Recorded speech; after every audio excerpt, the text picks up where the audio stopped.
नमस्कार दोस्तों। मैं Hanuman Bhalerao stoma bag warrior इस यूट्यूब चैनल पर आप सभी का स्वागत करता हूँ। वीडियो शुरू होने से पहले मेरी तरफ से डिस्क्लेमर कि मैं आपको पता हूँ कि कैंसर पेशेंट नहीं हूँ।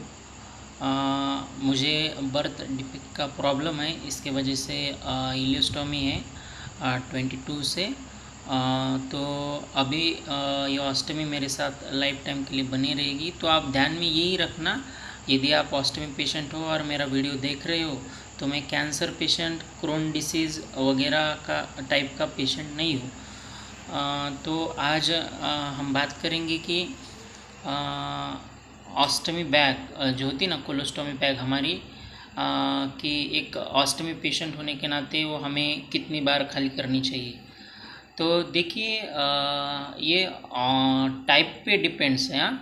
क्योंकि यदि आप कोलोस्टोमी पेशेंट है तो कोलोस्टोमी पेशेंट को देखा जाता है कि वो दिन में एक ही बार बैग नीचे करने बाथरूम में जाते हैं।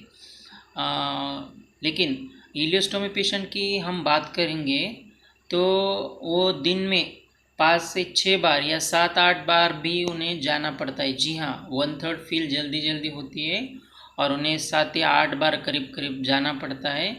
तो ये इलियोस्टोमी पेशेंट में दिखाई देता है कि उन्हें ज़्यादातर बाथरूम पे डिपेंड रहना होता है। इसका कारण भी ये है कि इलियोस्टोमी पेशेंट में जो स्टूल आता है ना, उसके साथ ज़्यादातर मात्रा में वाटर आता है और इसकी वजह से उनकी बैग जल्दी जल्दी भर जाती है। ये भी कारण है कि हमारा जो स्मॉल इंटेस्टाइन है वो वाटर को अब्जॉर्ब नहीं करता और इसकी वजह से इलियोस्टोमी पेशेंट में स्टूल के साथ वाटर आता है।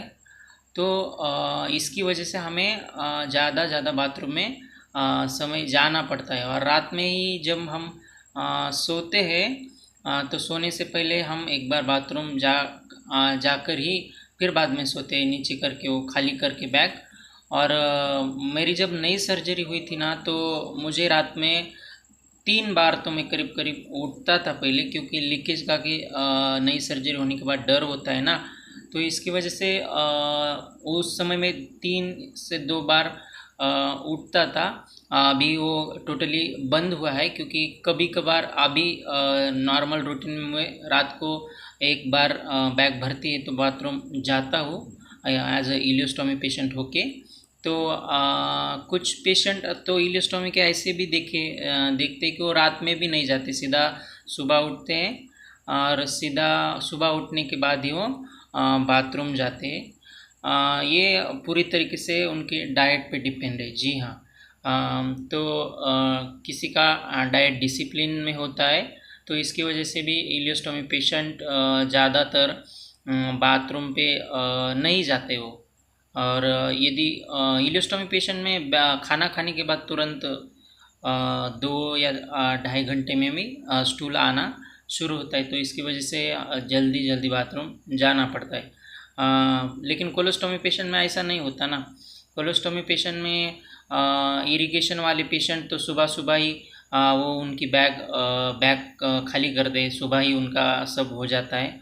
और कुछ कोलोस्टोमी पेशेंट तो दिन में एक ही बार जाते हैं, क्योंकि कोलोस्टोमी पेशेंट जो होते हैं ना, उनका स्टूल जैसे नॉर्मल पेशेंट का होता है ना, वैसा ही टाइप का होता है। और उनमें लार्ज इंटेस्टाइन प्रॉपर जैसे नॉर्मल इंसान का वर्क करता है ना, वैसे ही वर्क करता है, तो उन्हें कुछ दिक्कत नहीं आती ज़्यादा बाथरूम जाने की। तो इलियोस्टोमी पेशेंट में आती है, खासकर हम जब बाहर जाते हैं, ट्रैवलिंग वगैरह करते हैं, तो हमें ये दिक्कत का भी सामना करना पड़ेगा कि बाथरूम हमें देखना ही पड़ता है, क्योंकि बैग भर जाती है ना तुरंत, तो इसकी वजह से ये ख्याल हमें रखना पड़ता है। तो ये वीडियो आपको कैसा लगा आप मुझे कमेंट बॉक्स में बता सकते हैं। तब तक के लिए इस वीडियो में बस इतना ही।